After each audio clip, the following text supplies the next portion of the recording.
الاهلي يفوز على يانج افريكانز التنزاني بثنائيه نظيفه في مباراه كان بطلها الاول امام عاشور النجم الرايق جدا النهارده. الاهلي النهارده ما ظهرش بالشكل المرعب، لكن كان ظاهر بشكل فيه صبر نوعا ما، استحواذ كبير جدا على الكوره واداء من نقله بالرجل للرجل، لكن كان في حاله عدم مبالاه، يعني ما فيش حاله ابداع من اللعيبه، كل التمريرات تقليديه وما فيش اي حلول، باستثناء طبعا امام عاشور اللي كان مقدم مباراه ممتازه. بالنسبه للتروب فبرضه مباراه يعني جيده الى حد ما كانتش مرعبه لكنها كانت جيده الى حد ما. اعتقد مع الصفقات الجديده لما تدخل نقدر نحكم عليه بشكل اقوى من كده، ويعني هي مباراه في النهايه فوز مهم جدا للنادي الاهلي النهارده.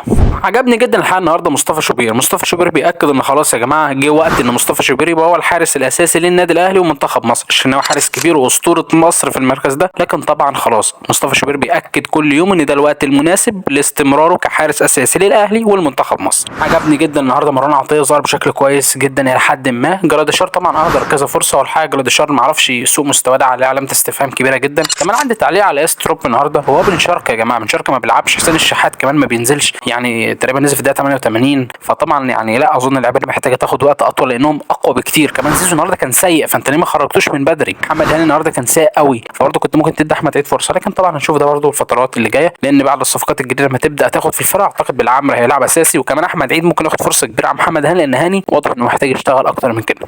بالنسبه لمروان عثمان فطبعا مش هنقدر نحكم عليه، لكن واضح ان مروان محتاج شغل كبير جدا يا جماعه، لا تدرجه بالكوره قليل شويه، فمحتاجين برضه نحكم عليه الفترات الجايه بشكل اعمق من كده.